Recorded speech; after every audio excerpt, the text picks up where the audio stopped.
kumba kwacho kwakadii naye kuriko. Haleluya, amen. Isusu tambosiya kwakanaka. Tine uromboka nezuro hatina kuzokwanisa kuva pano, asi takasvika hedu. Ndikaudza hama yangu iyo kuti kana vanhu vasvika munoudza kuti haatamboenda chivhu. Saka ndokwatanga tiri tazodzoka kuma12 dzeusiku tichitofambira hedu basa raMwari kudai. Ko ndo basa redoka. Yes. Isu panyika pana hatina rimwe basa ratinoita kunze kwekunamata Mwari nekuparidza Mwari nekugeza nekudya. Tikangogeza tikadya takutenda kwasa. Yes. Amen. Amen. Imotoone kumabasa kamunotoenda kwakutonzi manonoka mune varungu vanotokutambirisa iwe kudai. Isu tinaye but wedu manje akanakira kuti pei yake Amen. Amen. Pei yake inogara nekusingaperi. Yes. Uye patinenge tati tachembera hatichagona paya ndo paanotisa pamudya ndigere. Yes. Amen. Amen. Haleluya. Amen. Saka ndio murungu watoseenzerawo. Zvino iye murungu iyeyu akataura achiti hakana moseenzera inini. Yes. Hazvichabvire kuti museenzere umwe murungu futi.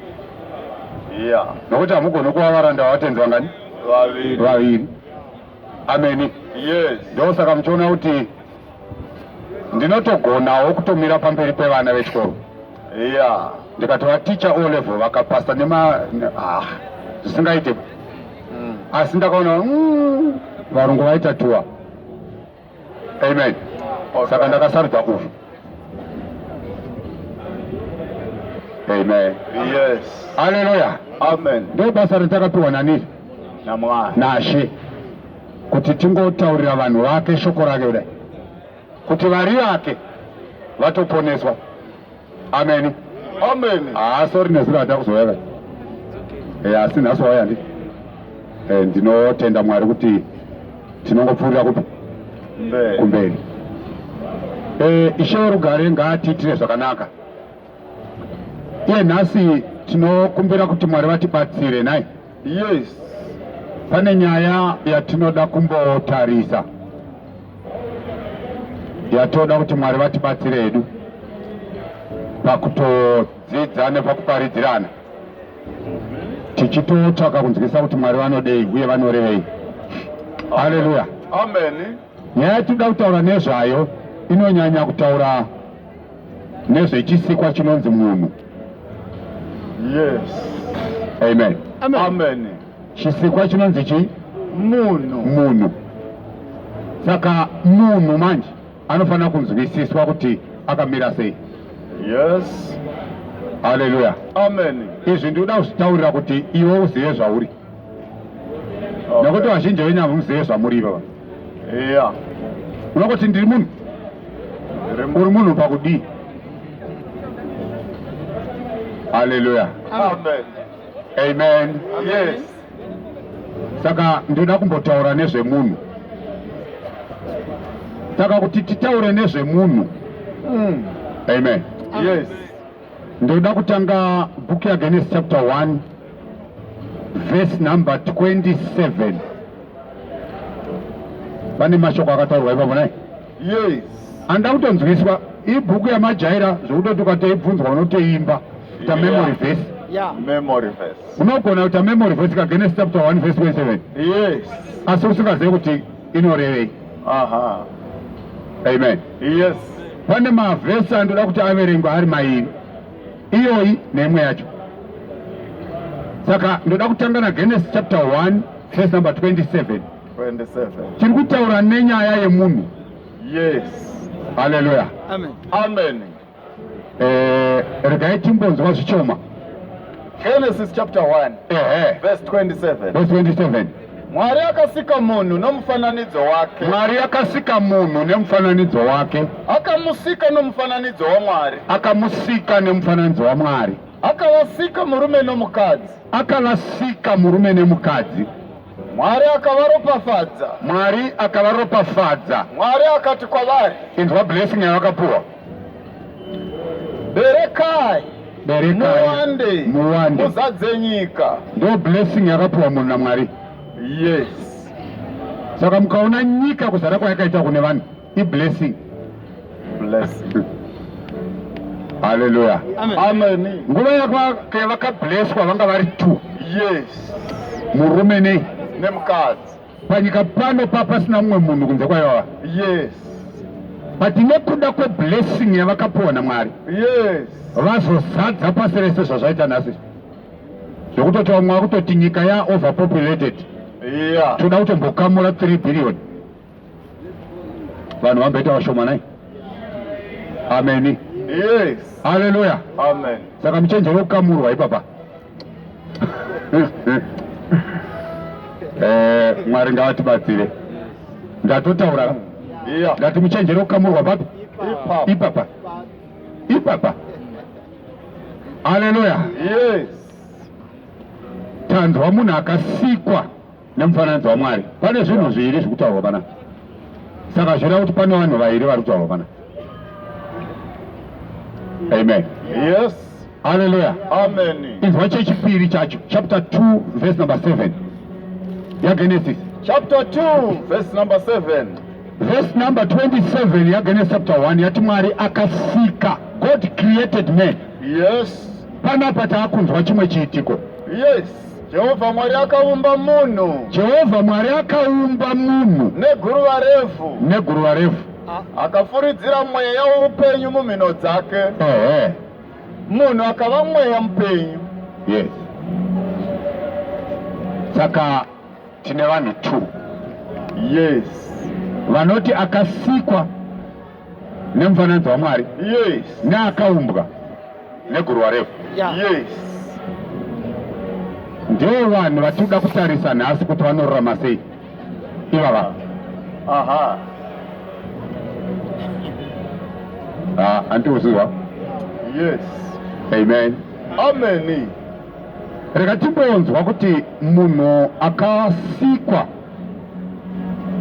neakaumbwa zvakamira sei. Amen. Yes. Imboenda pana Vakorinde wekutanga chapter number 15 nekuti Pauro akutaura mazwi aya ari kuna Genesis aya. Amen. Chapter number 15 verse number 45. 45. Verse 45. Yes. Zvakanyorwavo saizvozvo zvichinzi. Hanzi zvakanyorwa. Yes. Pauro haasi kungotaura. Yes. Panofanirwa kunge paine pazvakanyorwa pacho. Yeah. Pakanga pachikotwa naPaul. Yes. Paakanga anyora tsamba kuvaKorinde, kuchechi yanga iri paKorinde. Yes. Ane scripture yaaikota. Yes. Zvakanyorwa saizvozvo zvichinzi kudii? Munhu wokutanga. Munhu wekutanga Adamu. Wakaitwa munhu mupenyu. Tanzwa kunzi Mwari akaumba munhu neguruva refu. Yes. Akafuridzira mweya weupenyu mumhino dzake, munhu akava mweya mupenyu. Yes. Saka pava kuti munhu wekutanga Adamu akaitwa munhu mupenyu. Yes. Amen. Amen. Haleluya. Yes. Kureva kuti akaitwa munhu ane mweya weupenyu. Yes. Ndokuti akaitwa munhu mupenyu. Haleluya. Yes. Verse 46. Adamu wokupedzisira wakaitwa mweya unopa upenyu. Akaitwa mweya unopa upenyu. Zvanzi Mwari akaumba munhu neguruva refu. Yes. Ndobva afemera mweya weupenyu mumunhu. Yes. Munhu akava mweya mupenyu. Saka Adamu wokutanga ndewevhu. Yes. Adamu wokupedzisira ndiye mweya unopa upenyu. Yes. Saka kureva kuti Adamu wokupedzisira ndiye akafemerwa muna Adamu akanga aumbwa pana Genesis chapter 2. Okay. Yeah. Saka afemerwa mune uyu aumbwa nevhu. Yes. Kureva kuti uyu aumbwa nevhu anoitwa quicken to life neuyu afemerwa. Yes. Kana vakurarama vanorarama vari 2. Yes. Amen. Yes. Vanoita inonzi coexistence. Yes. Vari 2. Aha. Haleluya. Amen. Amen. Yes. Adamu wokupedzisira akaitwa mweya unopa upenyu. Asi zvomweya Asi zvomweya hazvo zvakatanga. Chakatanga kuumbwa nevhu. Yes. Ndobva kwazouya zvokufemerwa mweya. Zvaireva kuti kudii? Asi zvokuberekwa. Asi zvekuberekwa ndo zvinotanga. Tevere zvomweya. Tevere zvomweya ndo zvinozouya mashure. Yes. Amen. Amen. Haleluya. Amen. Ya kunotangwa yekuberekwa. Yes. Yekuumbwa nevhu. Yes. Kwozouya yekufemerwa mweya. Yes. Amen. Amen. Saka tine munhu wokutanga akaumbwa nevhu. Yeah. Toita akafemerwa mukati maakaumbwa nevhu. Yes. Akaita kuti akaumbwa nevhu azova munhu mupenyu. Yes. Nokuti anga afemerwa mweya Weupenyu. mweya weupenyu wanzi ndiAdhamu wokupedzisira. Yes. Adhamu wokupedzisira ndiati. Musoro weshoko wanga wati kuti. Jesus Christ. Musoro weshoko wakanga wati kuti panyaya iyoyi. Panyaya iyoyi. Anoti kumuka kwavakafa. Kumuka kwevakafa ndo nyaya iri kutaurwa. Yes. Amen. Amen. Saka vakorinde vechipiri chapter 4 toda kunzwa mararamiro evanhu vaira. Yes. Toda kuzotaura nezvavo kuita kuti kana takutaura nezvavoka usazoite confusion yokuti munhu ari kurehwa apa ndeupi nemunhu ari kurehwa apa ndeupi. Yes. Chapter 4 yavakorinde vechipiri verse number 15. Verse 15. Yeah. Nokuti zvinhu zvese. Nokuti zvinhu zvose zvinoitwa nokuda kwenyu. Zvinoitwa nekuda kwenyu. Kuti nyasha zvadzakawanzwa navazhinji ziwanze kuonga. Kuti Mwari vakudzwe. Amen. Yes. Verse number 16. Saka hatineti. Saka isusu hatineti. Asi kunyange munhu wedu wokunze. Kunyange munhu wedu wokunze achipera hawo. Saka munhu wokunze anopera ne. Yes. Ndeupi munhu wokunze? Ndiye wokubereka. Ndiye akaumbwa nevhu. Yes. Amen. Aha. Haleluya. Amen. Ukanzwa Mwari vakutopa mutongo kule. Yes. Vanoti iwe munhu. Yes. Uchadzokera kuvhu. Nokuti wakatorwa kwariri. Yes. Aitaurwa ndeupi? Ndeuya akaumbwa nevhu. Aha. Ndiye munhu wokunze. An outer person. Yes. Amen. Ari kupera. Haleluya. Yes. Munhu wokunze anodi? Anopera hake. Yes. Asi munhu wemukati unovandudzwa zuva rimwe nerimwe. Saka pari kuita zvinhu zvikuitika pana. Yeah. Kune munhu ari kunze. Yes. Amen. As time goes on. Yes. Munhu ari kunze anenge achiita diminish inequality. Yes. Inzwa zvakanaka. Amen. Amen. Anodeteriorata inequality. Hey. Amen. Amen. Handimukona mai baba. Yeah. Vakanga vasina kudaya. Yes. Amen. Yeah. Pane zviri kuitika. Ipo papo. Pane munhu ari kupera. Yes. Handikuona mwana ari papo. Yeah. Zvakaita izvozvo. Yes. Amen. Yes. Achasvika panguva yekuzofanana namai.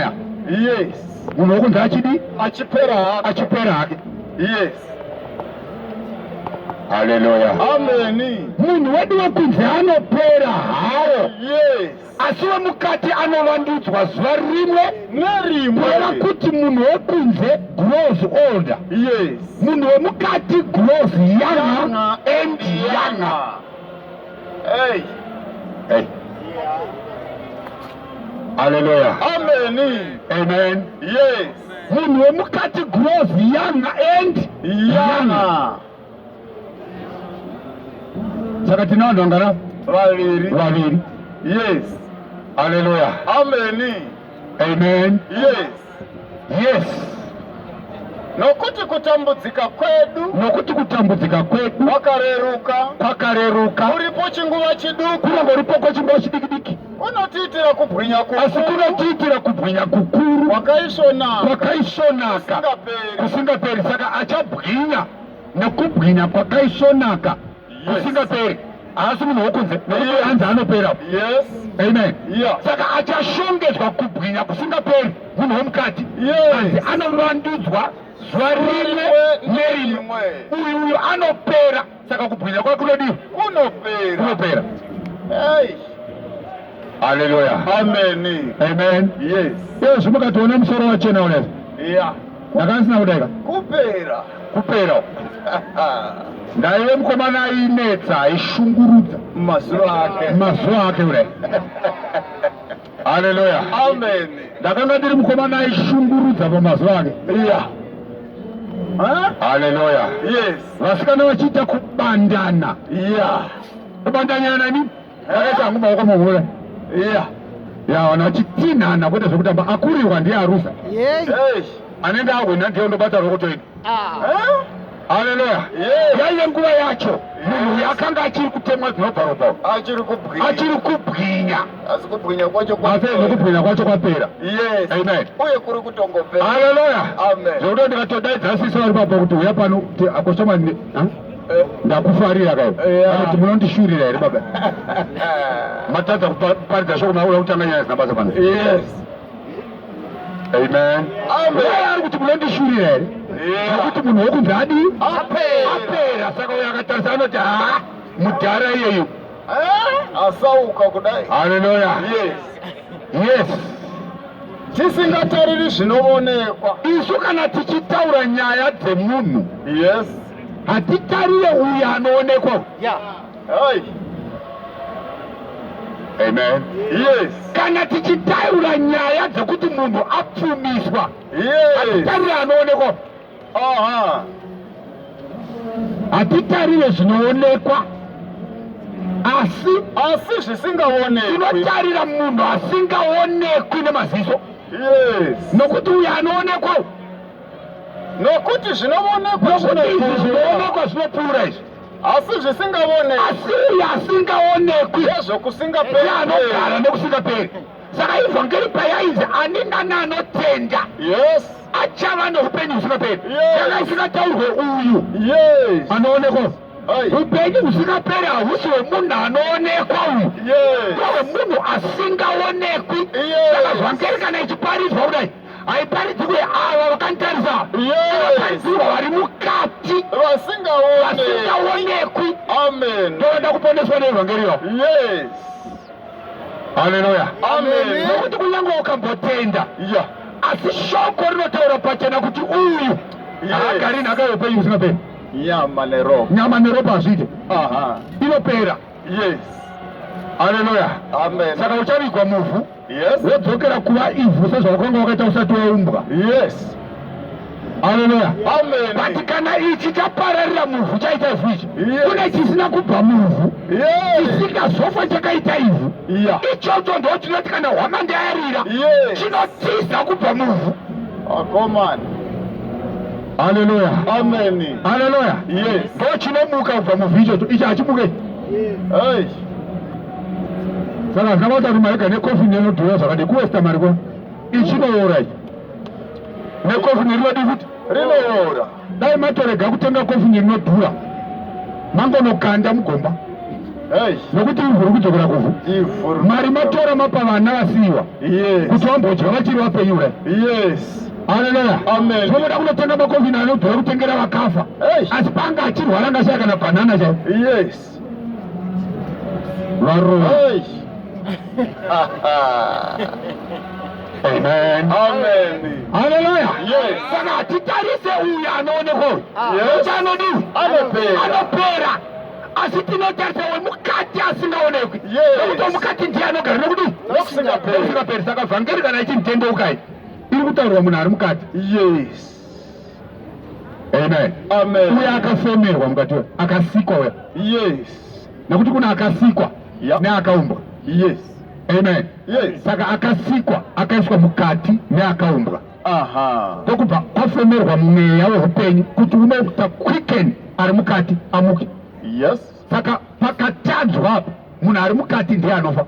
Yes. Amen. Amen. Saka pavainzi musadye muchero nokuti mukadya muchafa, aiudzwa munhu ari mukati. Saka pavakadya muchero munhu womukati akadii? Akafa. Wokunzi akasara aidi akatotaura naMwari kuti mukadzi wamakandipa ndiye akandipa zvemuti ndikadya. Idzo dzakafa zvadzo. Saka vanhu vakafa vanotaura. Amen. Yes. Haleluya. Amen. Vanhu vakafa vanotawana kumitisa vakadzi. Vakafa. Iwe vakafa unomitiswa nechituna. Hey. Iwe uri chituna otakura mimba chituna kuita 9 months. Yes. Chakatakura chituna. Yes. Ozvara chituna. Tama bose kafa. Nyika yese nezvituna we. Yes. Haleluya. Bosi wekampani. Kuita bosi wekampani. Vakafa. Iwe vakafa chiri chituna. Hai.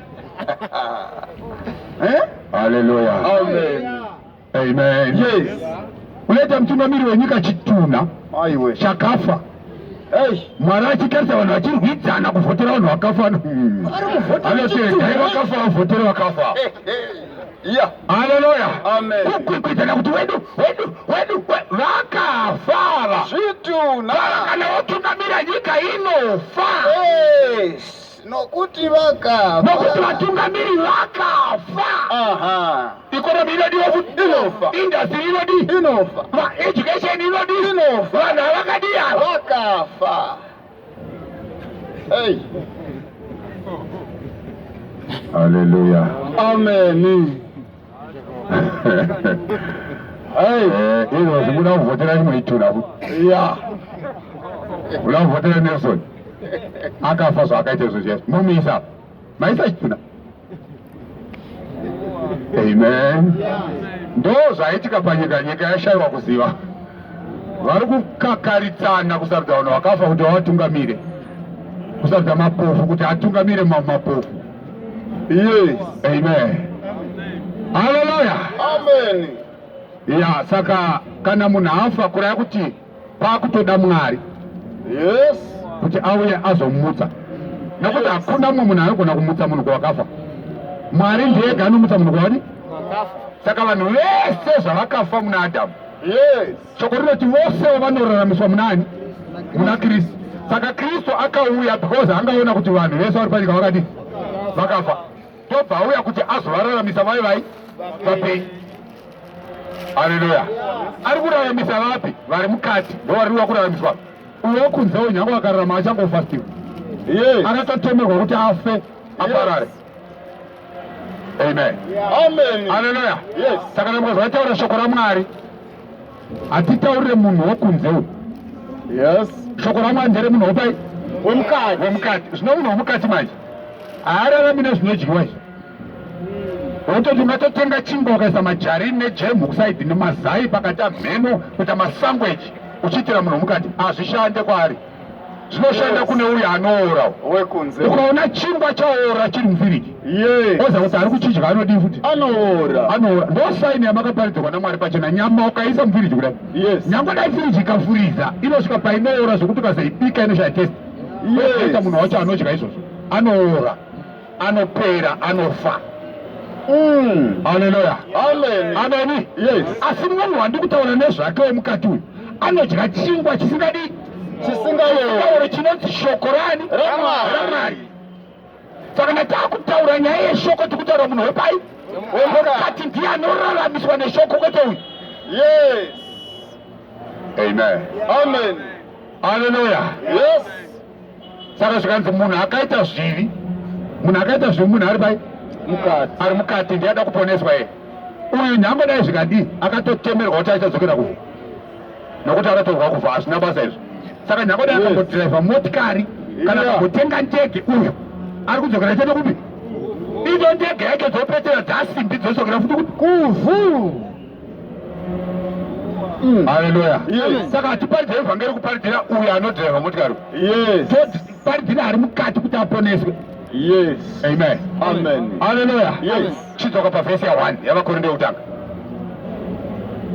Ndo patinoda kuti taure nyaya yemunhu watitaura nezvake. Amen. Saka ukanzwa shoko raMwari vanhu vakafa, iye wemukati uya ndiye akafa. Ukanzwa shoko raMwari ada kumutswa kwavakafa, ndiye anomutswa iye.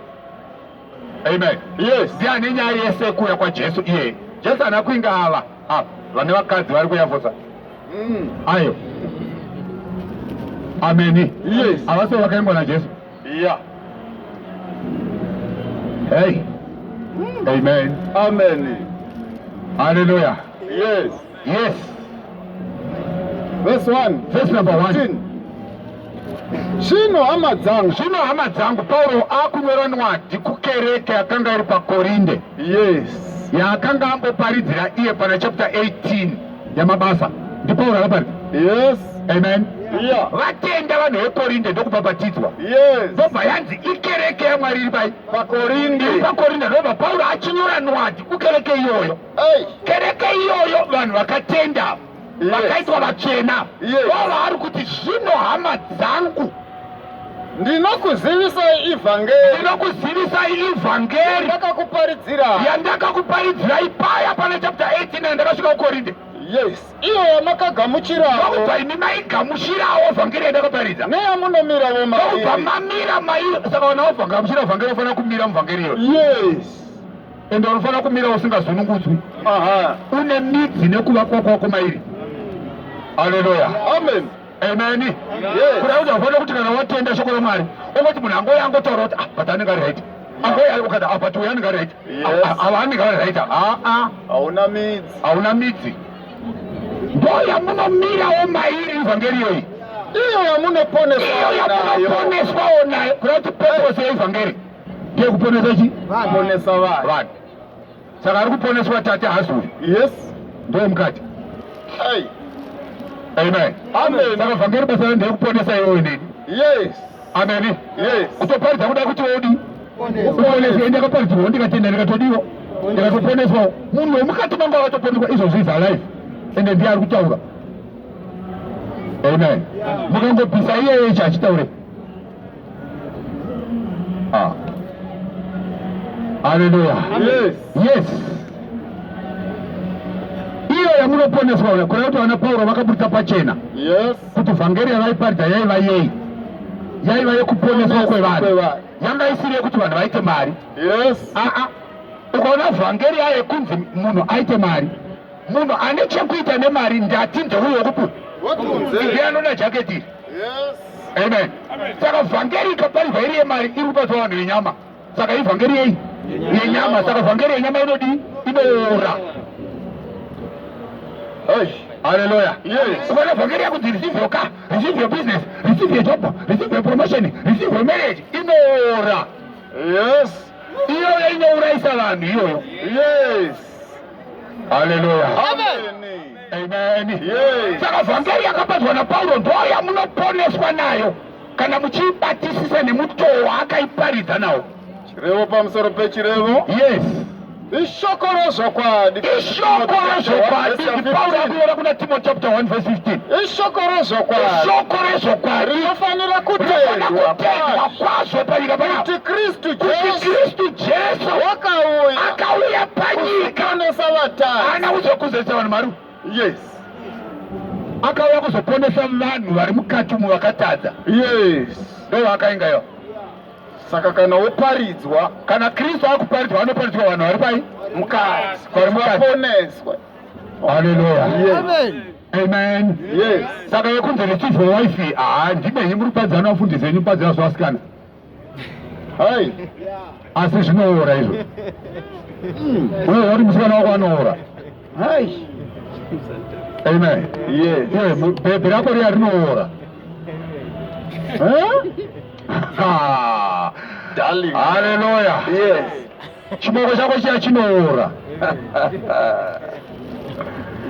Amen. Kana iwe wacho. Haleluya. Yes. Newewe musikana. Yeah. Blazi wako anoora. Hey. Amen. Atasvika nguva yaasingafitwe nemajezi anopfeka uri kudastereka. Kuti ndoda jezi rako riya rakatire. Kana kwa wakapfeka iro ndozwa kuti zvakanaka. Ichasvika nguva yekuti akaripfeka unomutiza. Yes. Same jezi iro, same person. Hallelujah. Amen. Amen. Yes. Yes. Iyo munoponeswa nayo kana muchibatisisa nomutoo wandakaiparidza nayo kwamuri kana musina kutenda pasina. Saka munogona kutenda kai? Yes. Asi matenda pasina. Yes. Matadza kubatisa evhangeri ine mutoo yakaparidzwa nawo naapostoli. Saka mukabata vhangeri muchiitora sekuti ndeyekupfumisa vanhu vekwarisana mabasa. Maibata nemutoo usiriwo. Amuponeswe nevhangeri iyo. asimatotenda ule. Amen. Haleluya. Yes. Kutenda kwenyu kunova kutenda pasina. Izo vangeli yacho nokuti pakutanga akakupai izvo zvandakagamuchirawo. akutora mashoko ari pana Wakorintho kutanga chapter 11 verse number 23. Yes. ndo akududzira nokuti pana verse number 23 Wakorintho kutanga chapter 11 akanyorwa zvinhu zvakavanzika. kuti akangoti ndakagamuchira kunashe izvo zvandakakupaiwo, kuti neusiku hwaakapandukirwa Yesu Kristu akatora chingwa akati avonga akachimedura akavapa achiti ichi muviri wangu unomedurwa ini. Yes. Itai izvi nguva dzose. Izvo zviya izvi hazvirei kuti vanhu medura yechingwa muchipano. iye haana kumboitirwa. Haleluya. Zvakataurwa naPauro kuna Wakorintho kutanga chapter 11 verse 23. Hazvireva kuti medura yechingwa muchipano. Zvinoreva mashoko akutaura pana chapter 15 verse 3. Izvozvo akududzira. Nokuti pakutanga akakupai izvo zvandakagamuchirawo, kuti Kristu unofira zvivi zvedu rini sezvakanyorwa pamagwaro. Inzwa iwe. Yes. Kristu akafira zvivi zvenyu zvazvaita sei? Akanga apandukirwa naJudhasi. Yes. ndokubva atengeswa naJudhasi. Yes. Asati atengeswa naJudhasi. ndobva akatora chingwa akati ichi muviri wangu unomedurwani imwi. vakati vapedza kurayira akatora mukombe akati ichi isungano itsva muropa rangu rakadurirwa vazhinji kuti vakanganirwe zvii rakadurirwa rini kare. Saka vatenga waini manje wese mukakapu kunyange kwakagadzira kare kadiki diki kakadiki woti kuvanhu ichi iropa raKristu. Haleluya. Amen. Saka kuti neusiku hwakapandukirwa Jesu akatora chingwa akati avonga akachimedura, zvinoreva kuti Jesu Kristu akafira zvivi zvedu. Yes. Ndo zvairehwako, ndo zvakududzirwa na chapter 15. Amen. Yes. Kwa hiyo hauna kumunzwa here pana John chapter 18. Hauna kumunzwa here Jesu? Hauna here kumunzwa paakaenda muGetsemani kunonyengetera achiti Baba, kana zvichibvira mukombe waudiwa asi kurege kuva kuda kwani asingakwa kuda kwani mukombe upo waitaura. Amen. Yes. Ndiwo mukombe waanoti kuvadzidzi, ini hamugona kunwira pamukombe wandinonwira ini. Yes. Asi muchazonwira ini pamukombe wowo gare gare. Mukombe chii? Ikapu yewaini. Harume mimi. Hallelujah. Verse 10 chapter 18 za John. John chapter 18 verse number 10. Simon wakavhomora munondo. Judas Iskarioti auya nevaFarisi nevaJudha kuzosunga Jesu. Akatema muranda. Ndobva Simon Peter kuita sword. Ndobva arova nzeve. Akagura nzeve yokurudyi yaMarcos muranda umuprofita muranda uyo rainzi Marcos. Nzeve yadonhedzerwa pasina Peter. Akomana wohondo. Yes. Hallelujah. Yes. Ada kudefenda Jesu. Zvino Jesu akati kuna Peter, isa munondo chosera munondo wako mumuhara, mukombe wandakapiwa na Baba ndingaumwa here. Mukombe uruda nteza kumwa mukombe wandakapiwa na Baba yo. Chosera bangana kwe.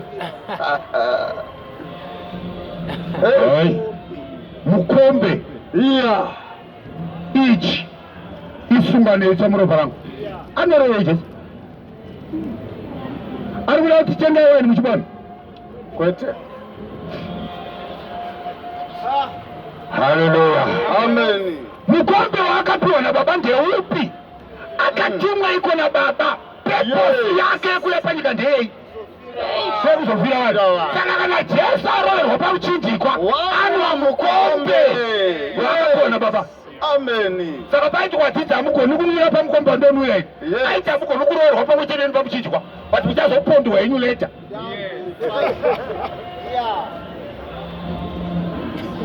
Haleluya. Yes. Saka paiti baba kana achipfira mukombo ngaudiwo. Aiti ngazvichiitika hazvo. Ndirege kuramba ndakangomirira. Asi ngakuve kuda kwani? Kuda kuti ngazviitwe according to your time. Amen. Yes. Jesu anga asingatye kufa zvinoreva fundiso yenyama. Jesu anga akukwata. Iwe Chapter 20 ya Matthew, verse ya 20. Haleluya. Zvino mai vavanakomana vaZebhedhi vakauya kwaari. Zvino mai vavanakomana vaZebhedhi vakauya kwaari. Vakauya nevanakomana vavo vachimunamata James naJakobo kuzokumbira chinhu kwaari. vobva vakumbira chinhu kuna Jesu. Akati kwavari, Akati kuna Jesu, rayirai kuti imi mamborayirai kuti vanakomana vangu ava vanakomana vangu Jakobo naJona vagare mumwe vagare muruoko rwenyu rworudyi, mumwe kuruboshwe muvushe murushe hwenyu. Asi Jesu akapindura Akati kudii?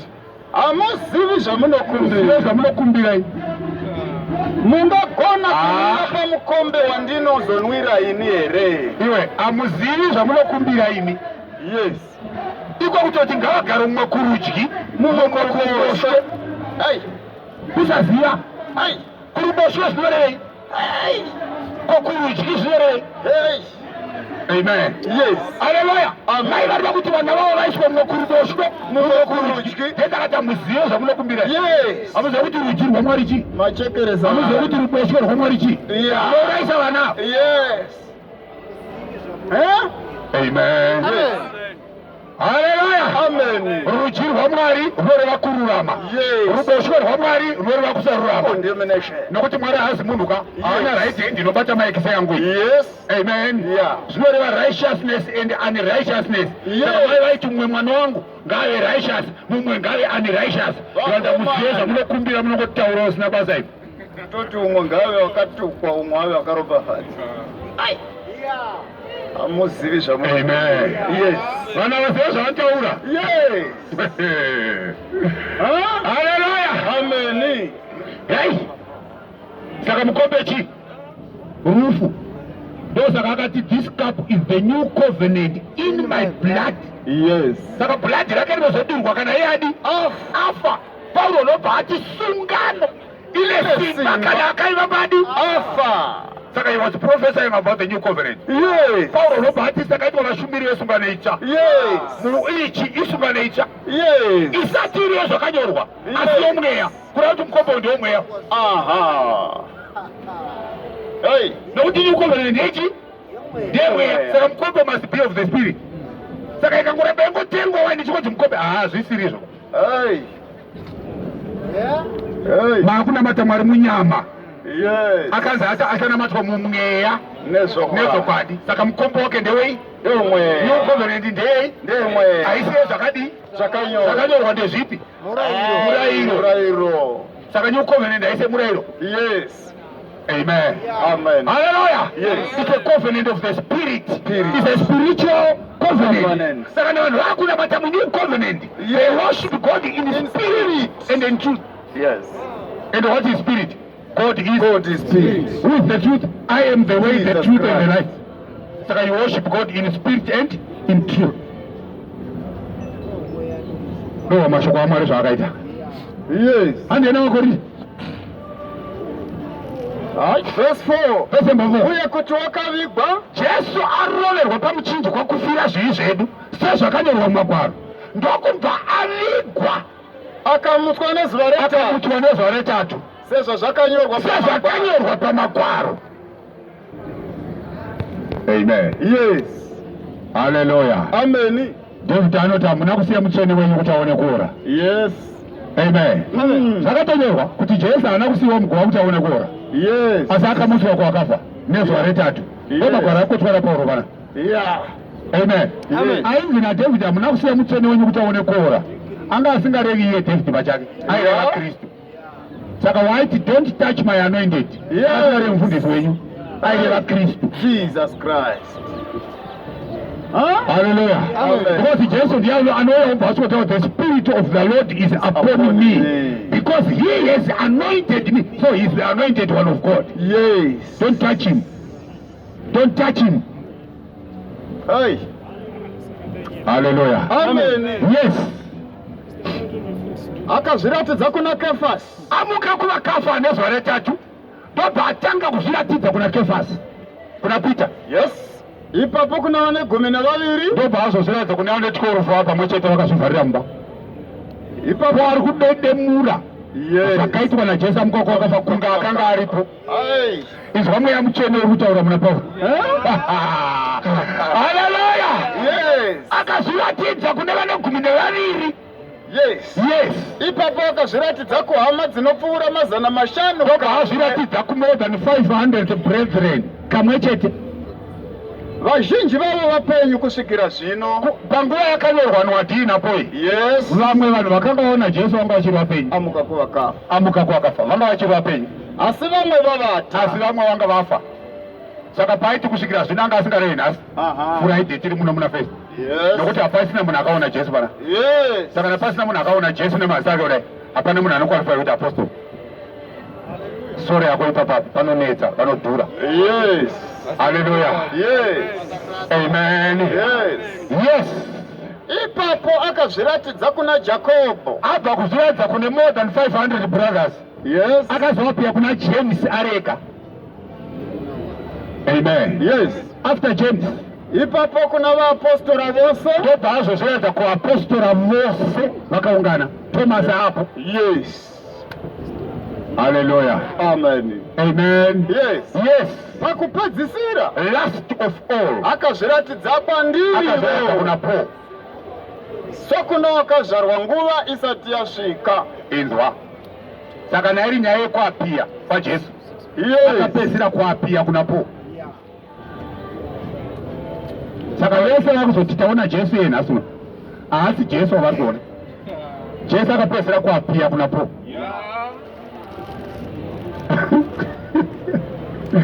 Haleluya. Yes. From that time kusvika izvezvi Jesu akutotendwa vanhu vanzwa gospel. Yes. Munhu achamuona haachapia kuvanhu. Akutendwa kana vanhu vanzwa gospel. Yes. Amen. Yes. Saka Pita anoti munoita zvakanaka nokuti munomutenda kunyange musingamuoni. Haachaonekwa ba. Yes. Akapedzisira kuonekwa nani? Paulo. Bati akapedzisira kuzviratidza kwandiri sekuna wakaberekwa nguva isati yakwana. Ari kuti premature baby gawa mwedzi. Saka Paul ari kuti ndakaberekwa ndiri gawa mwedzi. Amen. Yes. Gawa mwedzi rinoberekwa rine 7 months kana Yeah. 8. Saka Paul akaberekwa rine 7 months. Saka anoreve pari ndakaberekwa segawa mwedzi. Haleluya. Yes. Amen. Yes. Ateerera mashoko aPauro. Ari kuti akazviratidza kwandi pakupedzisira. Yes. Sekuna akaberekwa nguva isati yadi yakwana. Saka akaberekwa nguva isati yakwana pakudini. Hai. Hey. Haleluya. Yeah. Pauro haasi kutaura kuberekwa kwaamai nababa. Ari kutaura kuberekwa kutsva. Yes. Amen. Ndobva akaberekwa nguva isati yadi yakwana. Nokuti ari kutendeuka ari munzira kuenda kuDamascus. Yes. Asi nguva yekuparidza vhangeri haisati yadi Yasvika. haisati yakwana. Yes. Amen. Yes. Otobhabhatidzwa naAnanias Yeah. kuDamascus. But nguva yekuparidza haisati yadi haisati yakwana. Yes. Chapter 18 ndobva azochitaura ipona Bhanabhasi vaende kubasa randakavadanira. Yes. Kuda kuti nguva yese yanga ari muincubator. Yes. Abva kuberekwa kutsva. From chapter 9. Ndosaka vakuzwa kuti akabhabhatidzwa naAnanias Yes. akaenda kurenje reArabia. Yes. Amen. Yes. Nokuti nguva yekuparidza yanga isati yadi. Yakwana. Chii chaimisa nguva yaPauro kuti aparidze kuvaHedheni? Nokuti akanga apuwa kii dzeushe hwokudenga anga asati avhura dhoo kuvaHedheni. Yes. Kii dzakapuwani dzakapuwa Peter. Pita. Saka Pita anofanira kutanga avhura vhangeri kuvaHedheni. Yes. Pana chapter 10 kubva kwaCornelius. Unoklinura dhoo wovhurika. Yes. Amen. Yeah. Paulo ozouya machipostoro weHedheni otindira mudanga nepadhoo rakavhurwa namapatakii. Yes. Dhoo ravhurwa. Hey. Haleluya. Amen. Saka akabhabhatidzwa nguva yekuparidza kwake isati yadini? Yasvika. Isati yakwana. Yes. Akaberekwa kutsva nguva yake isati yadini? Yakwana. Isati yakwana. Yes. Akamirira neki. Yes. Saka Pita ndiye anokinura kuvaJudha. Yes. Chapter 2. Yeah. 3,000 wopinda. Yes. Waenda unokinura kuHedheni. Yes. Kodi yese veibeka odi? Wopinda. Wopinda madhoo asha kwese. Yes. Vakarova vari kuvaJudha vachipinza. Pachiwa kuHedheni achipinza. Doradi. Rakavhurwa. Rakapuwa key. Yes. Seusho waMwari. Yes. Haleluya. Amen. Saka akabatizwa nguva isati yadi Yakwana. Haleluya. Amen. Amen. Yes. Yes. Ainzwa mashoko aya. Nokuti ini nokuti Paulo ndiri muduku kuvapostora vose ikwazo kuvapostora vose handifaniri kuti ndinzi muapostora nokuti ndakatambudza kereke yaMwari. Is what reason yes? Yes. Saka Paulo ndiye muduku kuvapostora vo vese. Saka zvinoreva here kuti vapostori vokwamugodhi vese vakuru kunapo? Vapostori vaya vapostori vaAfrica vese vaya vakuru kuna Paulo nekuti Paulo mudiki kune vese. Vapostori vese veJohani Masova nemadzibaba vakuru kunapo. Ndiri mudiki kwazvo kuvapostora vese. Ndozvataura zvinoita kuti vapostori chiwenga vakuru kunani? Paulo ataura ndiri mudiki kuvapostora vese. Saka maigungu vakuru kunapo.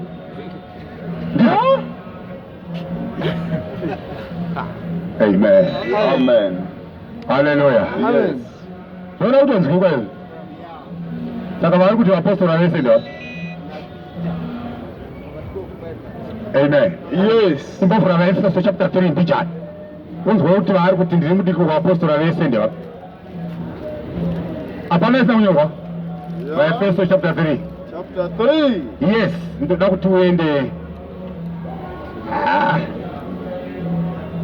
Ndoda tukasika kufamba. Ndapa verse ya